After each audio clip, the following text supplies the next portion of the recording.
Okay, well, let's see how this works today. Um, haven't done a video log for a while, so I'm going to have to post this up a little bit later. And doing this off of my iPhone, so this is kind of new and a different way of doing things. Sick as a dog right now.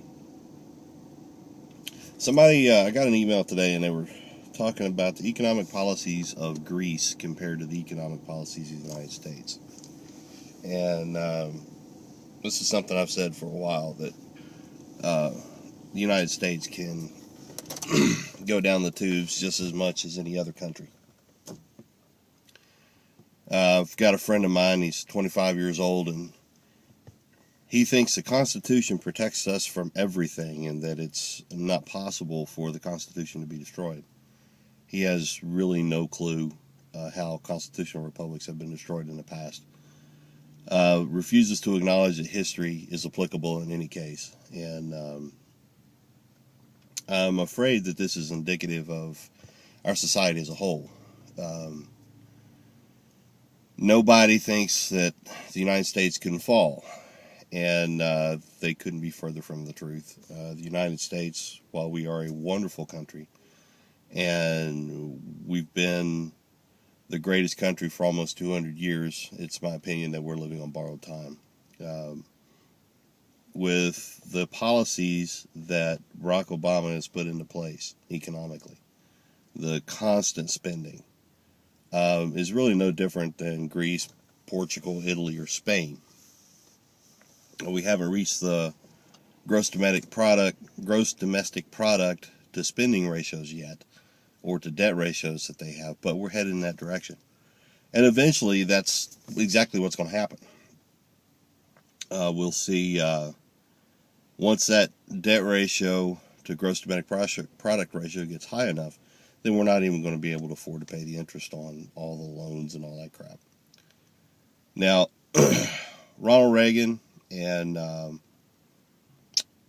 President Bush II, it's funny we call him President Bush II, tried to put into place economic policies for all countries to get us off this fiat currency floating against currency format that we're in currently. They were called the Basel Agreements, and Basel I, Basel II, and Basel III. Barack Obama's basically thrown that away. For those of you who don't understand what a fiat currency is, it's a currency by fiat, basically by proclamation of the president. And for those who don't understand the history of it, during the Richard Nixon presidency, gold was selling for $64 an ounce on the open market. And countries could come to the Department of Treasuries and buy gold through the Department of Treasury and then sell it on the open market. Basically, turn their currency in for gold and then turn around and sell it on the open market. Well, under, I believe it was the Bretton Woods Agreement, the price of gold was pegged at $48 an ounce. That was the exchange rate that you could come to the window and get the money. So what Nixon did was, instead of devaluing the dollar, making it go from $48 an ounce to $64 an ounce, which would have made the dollar devalue, he pulled everybody off the gold standard and made the U.S. dollar a fiat currency, not backed by anything, but the good faith and credit of the United States. Now, where does that lead us? Where that leaves us is our currency really has no value, and it is not backed by anything. So what the Basel Agreements were about was to try and get countries to back their currencies with something tangible: oil, gold, silver, platinum, agricultural products, timber, something. And we would be a whole lot better off if that had actually taken place, because our currency would actually be worth something.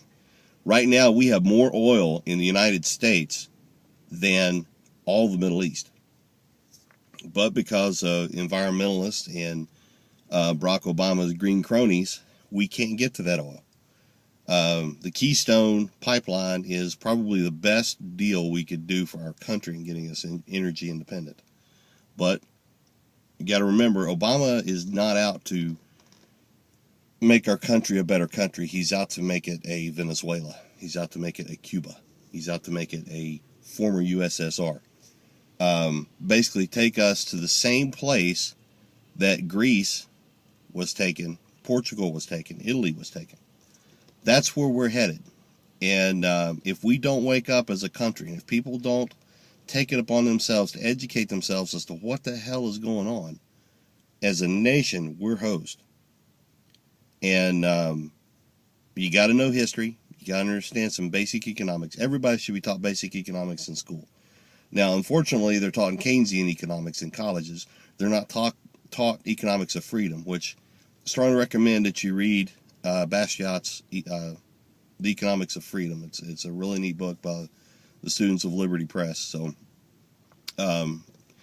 not paid to plug that, but it's definitely one you should read. Friedrich Hayek is another one that you should read as well. Know and understand the economy. Know and understand your Constitution. Read the Federalist Papers. Read the Anti-Federalist Papers. Get to know these things.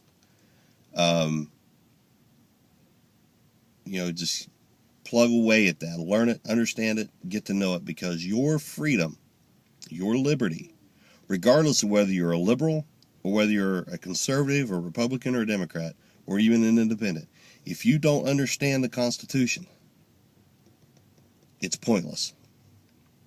Thank you and have a good day.